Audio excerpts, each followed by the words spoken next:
নমস্কার, আমি জ্যোতিষী শ্রী গৌর ভট্টাচার্য। হ্যাঁ, থাম্বনেলে ঠিকই পড়েছেন যে মেষ রাশির জাতক বা জাতিকাদের জন্য এই আগস্ট মাসের শেষ 20 দিনে এই 4টে ঘটনা ঘটবেই ঘটবে। এই 4টে ঘটনা কী কী জানতে হলে ভিডিও শেষ পর্যন্ত মনোযোগ সহকারে শুনতে হবে। আর আপনি কোথা থেকে আমার ভিডিওটা শুনছেন বা দেখছেন অবশ্যই কমেন্ট বক্সে একটু লিখে দিয়ে যান, তাহলে বুঝতে পারবো কোথায় কোথায় আমার ভিডিওটা পৌঁছাচ্ছে।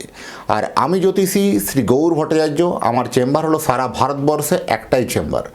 অন্যান্যদের মতো বিভিন্ন পাড়ায় পাড়ায় চেম্বার, বিভিন্ন শহরে চেম্বার, বিভিন্ন হোটেলে চেম্বার আমার নেই। প্রত্যেক দিন আমি একই জায়গায় বসি। আমি সঠিক বিচার বা সঠিক প্রতিকার করতে পারলে এটাই বিশ্বাস করি যে এক গাদা চেম্বার করার কোনো প্রয়োজন নেই। এক জায়গায় বসলেই প্রত্যেকটা জায়গায় মানুষ সার্ভিস পাবে। যারা অনেক দূরে থাকেন বা যারা চেম্বারে আসতে চাইছেন, দেখুন উপরে নাম্বার আছে দেখা যাচ্ছে, সেই নাম্বারে বুকিং করে আসুন। বা যারা অনেক দূরে থাকে, যাদের আসতে পারছেন না বা কোনোভাবে সময়ের অভাবে আসতে পারছেন না, তারা অনলাইন কনসালটেন্সি নিতে পারেন। অনলাইনে কথা বলার জন্য কী করতে হবে, আপনার নাম, জন্ম তারিখ, জন্ম সময়, জন্মস্থান, এই তথ্যগুলো আমাকে হোয়াটসঅ্যাপ করে তুলে পাঠিয়ে দিন। আর যদি জন্ম তারিখ কোনোভাবে জানা না থাকে, দুটো হাতের ছবি তুলে পাঠান, হস্তরেখার উপর বিচার করে আমরা প্রেডিকশান করতে পারবো। আর আমার কাছে দেখাতে হলে একটা কথা মাথায় রাখতেই হবে যে নিজের প্রবলেম বা নিজের সমস্যার কথাগুলো নিজে থেকে বলবেন না, বলবো আমি, পথ দেখাবো আমি। প্রত্যেকটা ভিডিও দেখবেন এই কথাটা বলি, কারণ নতুনদের জন্য আমাকে বারবার বলতে হয়। কারণ আপনি জন্ম তারিখ জন্ম সময় পাঠিয়েছেন, ব্যাস এনাফ। এবার মুখে স্যালোটি পেটে বসে যান, আগে আমি বলতে দিন। প্রথম বলবো আমরা অতীত জীবনের কথা বলবো, তারপরে বলবো বর্তমান জীবনের কথা, তারপরে ভবিষ্যৎবাণী।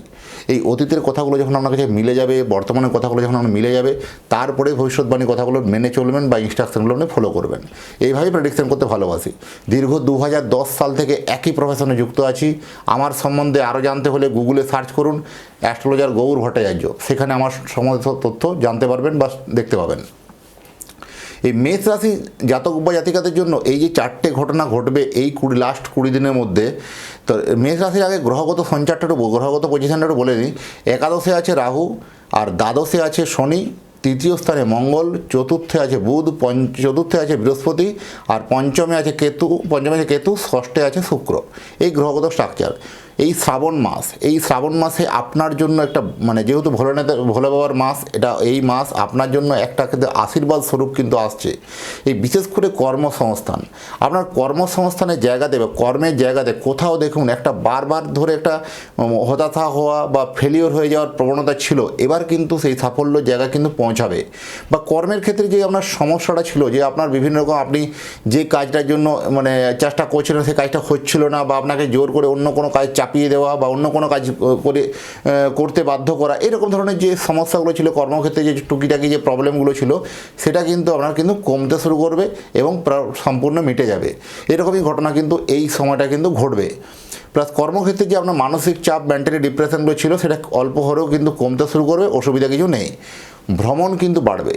এই ভ্রমণ বাড়ানোর জন্য, অত্যধিক ভ্রমণ বেড়ে যাওয়ার জন্য একটু খরচটাও কিন্তু লিমিটেড একটু বাড়বে। সেইখানে একটু খরচটা লিমিট করার চেষ্টা করুন, সেখানে একটু সংযত হওয়ার বা যতটা খরচা কমানো যায় চেষ্টা করতে হবে। এই বেড়াতে গিয়ে বা ভ্রমণ করতে গিয়ে দেখবেন নতুন কোনো ব্যক্তির সঙ্গে ভালো আলাপ, এটাও কিন্তু আপনার জন্য পজিটিভ। সেই ব্যক্তির থেকে কোনো ভালো জ্ঞান অর্জন করা, ভালো কোনো শিক্ষা অর্জন করা, বা ভালো তার কাছ থেকে কোনো রকম একটা সুখবর পাওয়ার প্রবণতা কিন্তু বেশি। আর আপনাকে বলছি, যদি আমার চ্যানেলটা এখনও সাবস্ক্রাইব করে না থাকেন, দয়া করে রিকোয়েস্ট করবো চ্যানেলটা একটু সাবস্ক্রাইব করে দেন। কারণ আপনার এই একটা সাবস্ক্রাইবে, লাইকে নতুন নতুন ভিডিও বানানোর জন্য উৎসাহটা আরও বেড়ে যায়। আর যদি ফেসবুক থেকে দেখছেন, পেজটা অবশ্যই শেয়ার করে আরও মানুষকে দেখার সুযোগ করুন, বা পেজটা অবশ্যই ফলো করবেন। আর আপনার এই লাইক, কমেন্ট এবং শেয়ার আরও উৎসাহ করে এই নতুন নতুন ভিডিও বানানোর জন্য। তো শিক্ষাক্ষেত্রে সবথেকে বলবো আমি, ভালো সুযোগ কিন্তু মিলবে। হঠাৎ করে এডুকেশন সেক্টরে আপনার জন্য একটা ভালো অপরচুনিটি, ভালো সুযোগ পাওয়ার প্রবণতা কিন্তু বেশি। যারা বিশেষ করে টিচিং প্রফেশনে আছেন, যারা টিচিং করেন, সেখানে কর্মক্ষেত্রে কোথাও পদোন্নতি বা কোথাও একটা বদলি হওয়ার সম্ভাবনার কথাগুলো অনেকটা এগোবে। এবং হঠাৎ করে দেখবেন যাতে বিভিন্ন রকম কর্মক্ষেত্রের জায়গাতে বারবার কমপ্লিকেশান ছিল, সেই সব কমপ্লিকেশানগুলো কিন্তু মিটে যাবে। প্রেম থেকে কিন্তু বলবো কিন্তু ভালো খবর, কারণ অনেক দিন থেকে আপনার প্রেম কোথাও দেখবেন দুজনের মধ্যে মিসআন্ডারস্ট্যান্ডিং হওয়া, ভুল বোঝাবুঝি হওয়া, এটার জন্য বারবার সম্পর্ক একটা অবনতি হয়েছিল। এবার কিন্তু সেই সব সম্পর্ক কিন্তু মিটে যাবে। পুরানো কোনো যদি কোনো প্রেম ছিল বা সেই প্রেম কেটে গেছিলো, পুনরায় কোনো যোগাযোগ বা পুনরায় কোনো কানেক্ট হতে পারে, সেটা একটা সম্ভাবনা কিন্তু অত্যন্ত বেশি। পুরানো কোনো বিবাদ, আপনাদের কোনো বিভিন্ন রকম বিবাদ ছিল, জ্ঞাতি বিবাদ বলুন বা পারিবারিক বিবাদ বলুন বা কোনো রকম আইনি জটিলতা বলুন, সেক্ষেত্রে সেই ঝামেলাগুলো কিন্তু মিটে যাওয়ার সম্ভাবনা বা কোথাও একটা নেগোসিয়েশন হওয়ার কিন্তু সম্ভাবনা কিন্তু বেশি। দুজনের মধ্যে একটা আন্ডারস্ট্যান্ডিং জায়গা কিন্তু হয়ে যাবে, এরকম ধরনের একটা প্রবণতা কিন্তু আসবে। এই শনির সাড়াসাতি নিয়ে এত ভয় খাওয়ার কিছু নেই। শনির সাড়াসাতির প্রকোপ চললেও যাদের জন্মছকে শনির ভালো জায়গায় আছে বা ভালো স্থানে আছে, শনি তুঙ্গস্থ আছে, শনি স্বক্ষেত্রে আছে, তাদের জন্য এত ভালো খারাপ ফল দেবে না, এদের কিন্তু অলরেডি ভালোই হবে। শনির সাড়াসাতির পিরিয়ড কিন্তু এত চিন্তা করার বিষয় কিন্তু নয়। ব্যবসাতে হঠাৎ করে দেখবেন একটা জোশ, হঠাৎ করে একটা কিন্তু যথেষ্ট সাকসেস, সফলতা কিন্তু বাড়বে। ব্যবসাতে নতুন করে জোশ কিন্তু বাড়বে, এইটুকুন কিন্তু বলতে পারবো। যাদের লোন বা ধার নিয়ে চিন্তা ছিল, টেনশন ছিল, লোনের জায়গাটা বেড়ে গেছিলো, তার জন্য লোনটা নিয়ে একটা টেনশন ডিপ্রেশন ছিল, সেসবগুলো কিন্তু মিটতে চলেছে। টাকা পয়সা যাদের বিশেষ করে আর্থিক জায়গাটা যথেষ্ট ভালো হবে, কারণ ব্যবসার জায়গা ভালো বলেছি, কর্মের জায়গা ভালো বলেছি, চাকরির জায়গা ভালো বলেছি, তাহলে আর্থিক জায়গাটা পরিকাঠামোটা কিন্তু ভালো থাকবে। কোথাও কিন্তু অযথা খরচা করতে গিয়ে সেখানে একটা সমস্যা পড়ে যাওয়া বা একটু খরচ বেশি হয়ে যাওয়া, তার জন্য একটু সমস্যা ব্যালেন্সিং আসতে পারে। যারা সবথেকে বিদেশে গিয়ে চাকরি করছেন বা বিদেশে বসবাসকারী ব্যক্তি আছেন, দীর্ঘদিন ধরে আছেন, তারা কোথাও দেখবেন বিদেশের কোনো নাগরিকত্ব পেয়ে যাওয়া বা বিদেশে কোনো এক্সট্রা ফ্যাসিলিটি আপনি পেয়ে যাওয়া, এরকম ধরনের ঘটনা কিন্তু ঘটবে। কিন্তু আপনাকে কোথাও যেন একটা ভাগ্যের পরীক্ষা বা ভাগ্যের পরিহাসে আপনাকে কোথাও যেন একটা বারবার স্ট্রাগল মানে যেতে কাটতে হবে। কারণ কোথাও দেখবেন আপনাকে যে এত ভালো কাজ করা সত্ত্বেও বা এত ভালো সুনামের সঙ্গে কাজ করা সত্ত্বেও আপনাকে কেমন যেন বারবার বদনামের ভাগিদার হওয়া বা বিভিন্ন ক্ষেত্রে বদনাম হওয়া বা বিভিন্ন ক্ষেত্রে আপনাকে একটা ডিস্টার্ব করে দেওয়া, এরকম ধরনের প্রবণতা মেবি হতে পারে। সচেতন থাকা জরুরি আছে, সেক্ষেত্রে আপনার জন্মকুণ্ডলী দেখা প্রয়োজন আছে।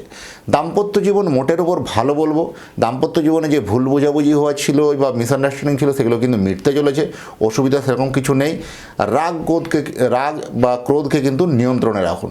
এই আপনার এই রাগের জন্য বা ক্রোধের জন্য এই সংসারের মধ্যে নানান রকম হঠাৎ করে অশান্তি, হঠাৎ করে ক্রোধ, হঠাৎ করে একটা সমস্যা কমপ্লিকেশন আসতে পারে, সচেতন থাকা জরুরি আছে। আর আপনি যদি চাইছেন যে আপনার স্নেহের সন্তানের জন্য একটা জন্মকুণ্ডলী বানাতে, তাহলে আপনার সন্তানের নাম, জন্ম তারিখ, জন্ম সময়, জন্মস্থান, এই তথ্যগুলো পাঠিয়ে দিন। পৃথিবীর মানচিত্রে আপনি যে কোনো জায়গায় থাকুন না কেন, সেখান থেকে বসে আপনাকে আপনার জন্মকুণ্ডলী বানিয়ে রেডি করে আপনার বাড়িতে বাই পোস্টে পৌঁছে দিয়ে আসবো। যাই হোক, এতক্ষণ ধরে অধীর আগ্রহে যারা অপেক্ষা করছেন বা শুনছেন, তাদেরকে এবং তাদের পরিবারের প্রতি মঙ্গল কামনা করে আজকের ভিডিওটাকে এখানে শেষ করব। নমস্কার, ভালো থাকবেন।